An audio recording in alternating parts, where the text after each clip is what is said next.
Olá, muito boa tarde. Multiplicam-se os sinais do Natal pelos ambientes familiares e públicos e encaminham-se também para essa celebração os que vivem o tempo de preparação, o Advento, seguindo a proposta do catolicismo. Neste programa vamos falar-lhe do itinerário em curso na Diocese do Porto e comentar textos da Bíblia que são lidos nas missas deste domingo, contando para isso com a presença neste programa do Padre Armindo Vaz, professor de Sagrada Escritura da Universidade Católica Portuguesa, e do Padre Amaro Gonçalo, pároco da Senhora da Hora, na Diocese do Porto.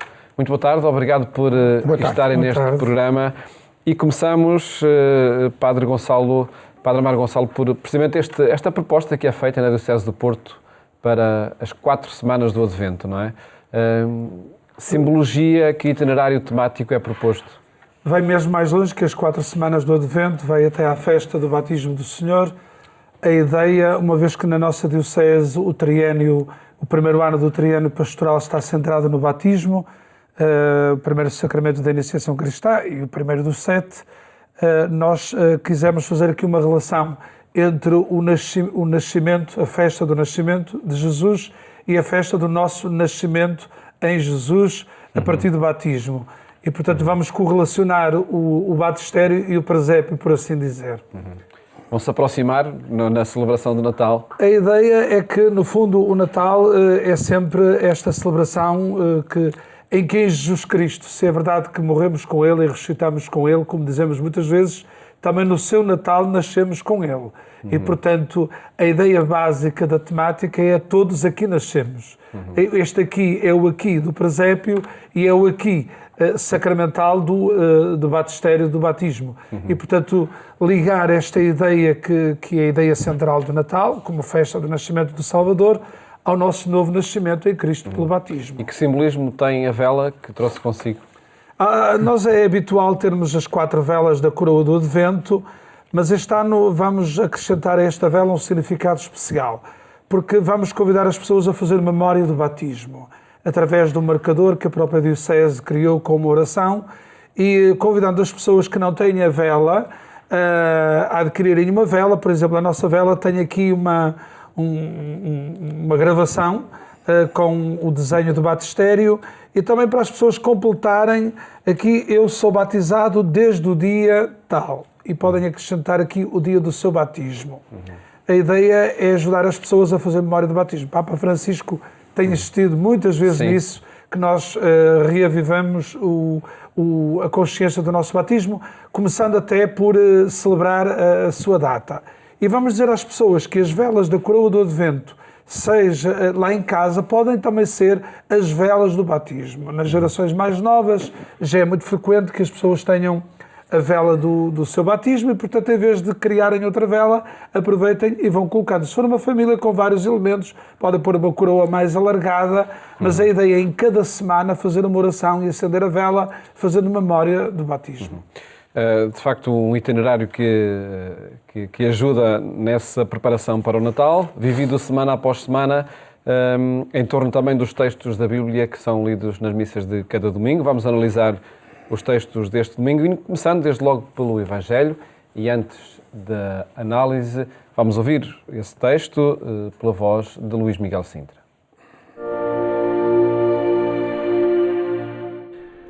Naquele tempo João Batista ouviu falar na prisão das obras de Cristo e mandou-lhe dizer pelos discípulos: És tu aquele que há de vir ou devemos esperar outro? Jesus respondeu-lhes: E de contar a João o que vedes e ouvis. Os cegos veem, os coxos andam, os leprosos são curados, os surdos ouvem, os mortos ressuscitam, e a boa nova é anunciada aos pobres. E bem-aventurado aquele que não encontrar em mim motivo de escândalo. Quando os mensageiros partiram, Jesus começou a falar de João às multidões. Que fostes ver ao deserto? Uma cana agitada pelo vento? Então que fostes ver? Um homem vestido com roupas delicadas, mas aqueles que usam roupas delicadas encontram-se nos palácios dos reis. Que fostes ver então? Um profeta? Sim, eu vos-lo digo, e mais que profeta. É dele que está escrito: Vou enviar à tua frente o meu mensageiro para te preparar o caminho. Em verdade vos digo, entre os filhos de mulher não apareceu ninguém maior do que João Batista. Mas o menor no reino dos céus é maior do que ele. Padre Hermínio Vaz, pedi-lhe o seu comentário a este texto, sobretudo contextualizando. O ambiente era de espera, não é? Pois, exatamente. De espera. E isso vê-se logo na pergunta dramática de João Batista, que desde a prisão envia mensageiros a perguntar a Jesus: Oi, és tu aquele que há de vir ou devemos esperar outro? Uma pergunta eterna que tem hoje a mesma atualidade que no tempo de João Batista. Isto é, devemos pensar que és tu o nosso Deus, és tu aquele que de Deus nos traz o sentido último para a vida, ou devemos voltar-nos para outros deuses, porque não podemos viver sem nenhum Deus. És tu aquele que esperamos? E Jesus, em vez de lhe responder com uma teoria ou com uma explicação, remete-o para os factos, para as obras, e de anunciar, e de dizer a João Batista: os cegos veem, os coxos andam, os leprosos são curados, os surdos ouvem, os mortos ressuscitam, e a boa nova, o Evangelho, é anunciado aos pobres. Justifica-se a pergunta por parte de João Batista. De facto, ele, como os outros judeus, esperavam que o Messias fosse aquele que deveria trazer a restauração do império glorioso de David e de Salomão, no século X a.C., e que libertasse o povo, a pátria de Israel, dos invasores, dos colonialistas, dos exploradores. E, afinal, não está a fazer nada disso. Decepção total. Por isso é que Jesus ao fim diz: bem-aventurado aquele que não encontrar em mim motivo de escândalo. Isto é, bem-aventurado, feliz daquele que não se escandalizar em mim, que não se desiludir perante mim. Jesus remete-o para estes factos. Os cegos veem, os coxos andam. E, ora bem, eu dei-me ao trabalho, mas isto são citações do Antigo Testamento. Olha, Isaías 26, Isaías 29, Isaías 35, Isaías 42, Isaías 61. Está lá tudo, como sugerindo Jesus. Profecias dos sinais do Messias. Exatamente. Por parte de Lucas, Jesus está a sugerir. Afinal, havia outra leitura a fazer dos textos do Antigo Testamento, que vocês, judeus, ainda não foram capazes de fazer, porque liam as Escrituras à letra. Era preciso lê-las numa tensão dinâmica, a olhar para o futuro e em continuidade. Afinal, estava lá tudo. Eu venho fazer isso, dar realização e cumprimento a isso que já estava, a essa esperança que estava contida nos profetas de Israel. Então, agora, segundo a leitura de Jesus, a vinda dele muda tudo realmente. Não é que está tudo igual, como pensavam os judeus. Muda tudo, muda a vida. Ele cura a vida, ele faz ver com olhos novos, os cegos veem, os coxos andam. Mas acho que também há aqui esta preparação para um certo desconcerto diante de um Deus que não corresponde bem às expectativas que nós temos. Que há aqui uma certa desconstrução das nossas imagens de Deus. E acho que João Batista, que o anunciou até em termos um bocadinho muito mais aparatosos, muito mais até do lado de uma certa violência, de um certo fogo, vai ter de se converter à ideia de um Deus inerme, de um Deus frágil, de um Deus que não é assim esse todo-terreno que vem e vira tudo do avesso. E que os sinais, mesmo sendo os sinais do Messias apontados por Isaías, é verdade que são sinais simples, mesmo assim. Nem todos os cegos começaram a ver, nem todos os surdos começaram a ouvir, e, portanto, há aqui uma preparação, de alguma maneira, para que a relação com Cristo seja feita na base da confiança pessoal, da sua palavra e não esteja apegada a sinais clamorosos. Os sinais do Messias, mesmo sendo estes, acabam por ser simples.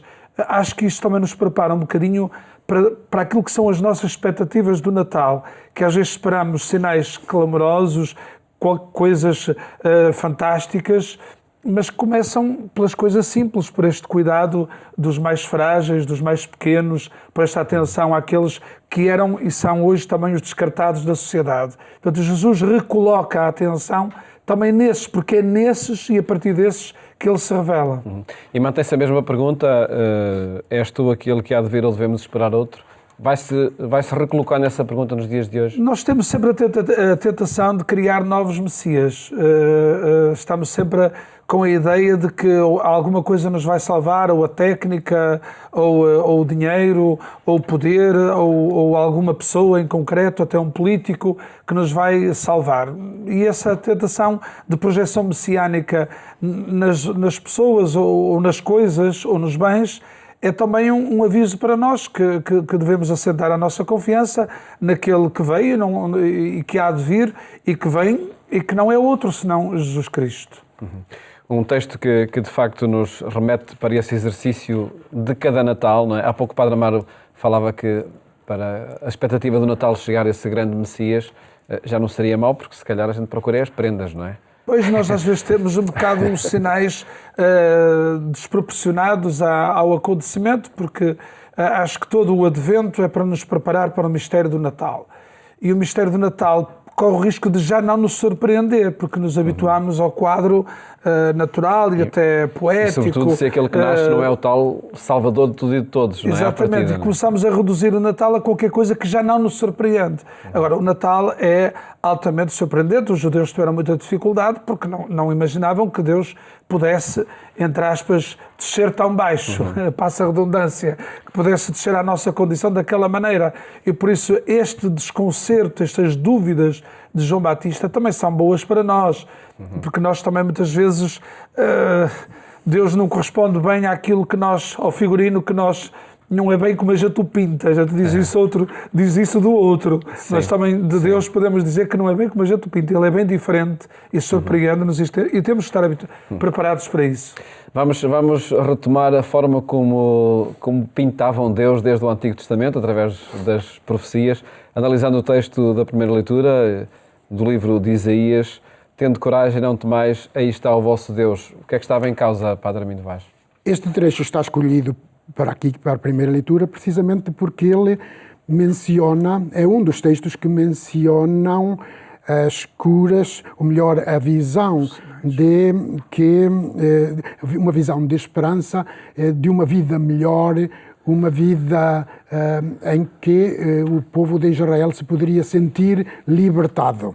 Este texto está situado no contexto histórico e religioso do tempo do exílio do povo de Israel para a Babilônia, que aconteceu no ano 587, 586.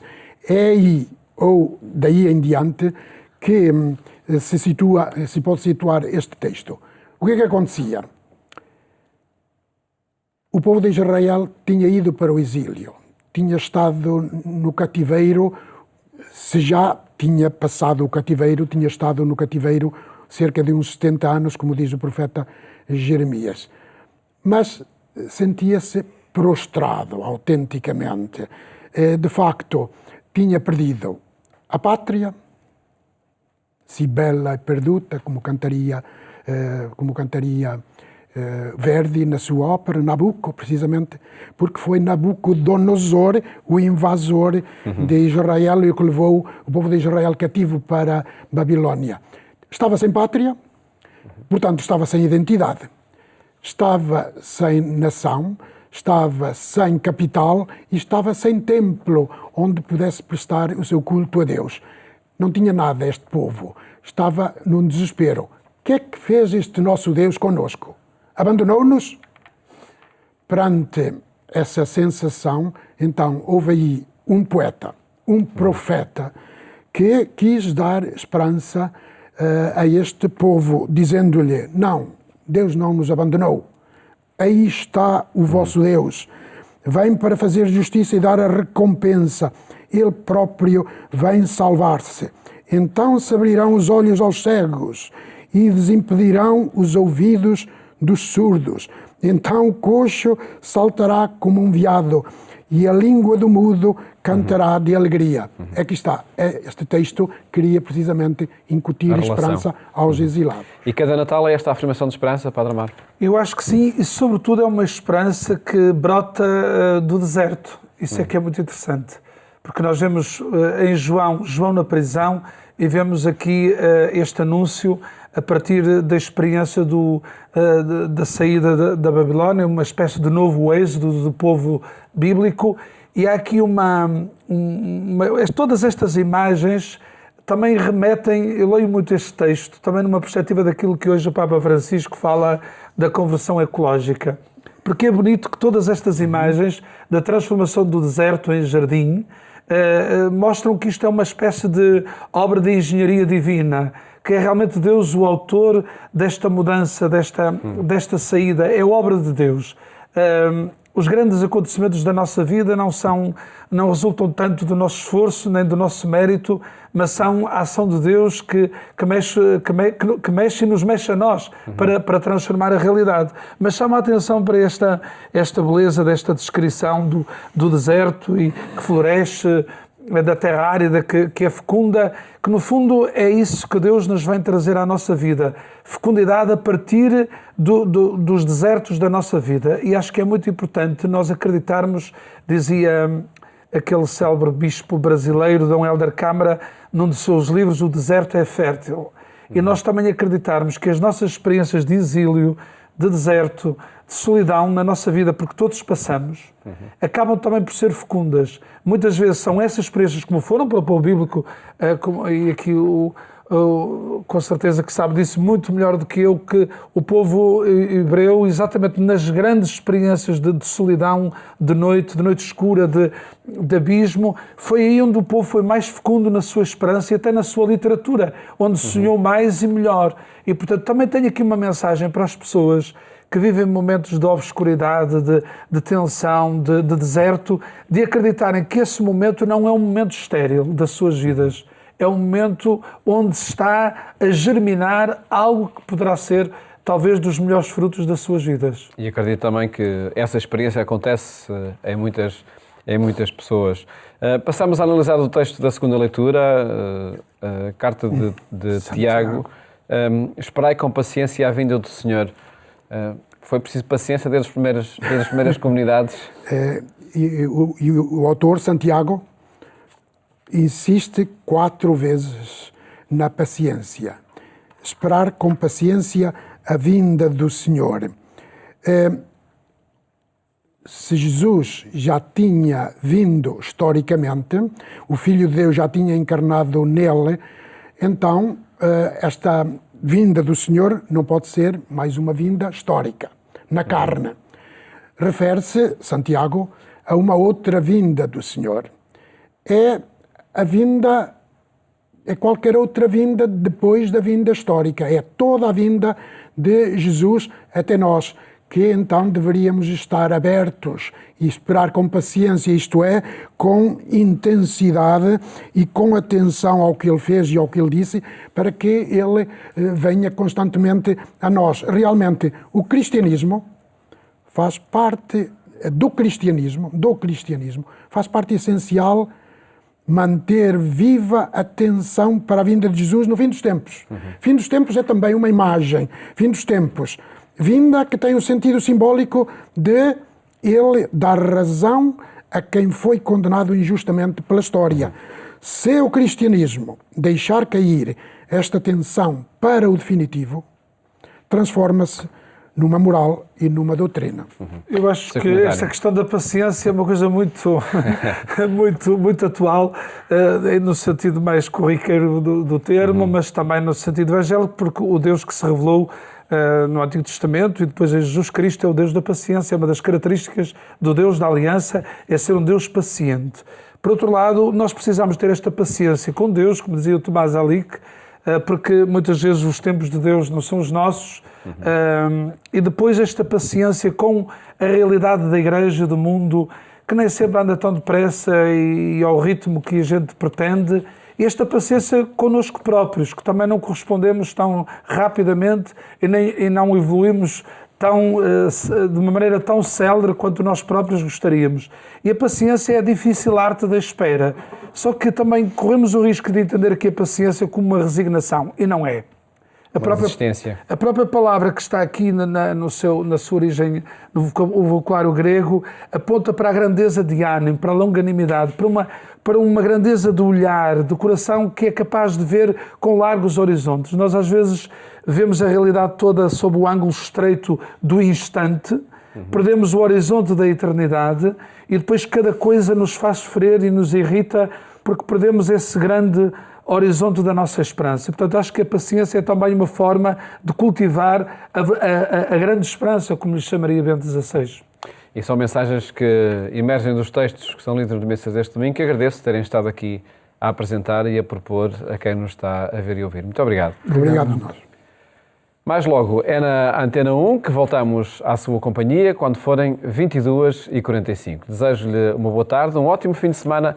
Até à próxima segunda-feira, se Deus quiser.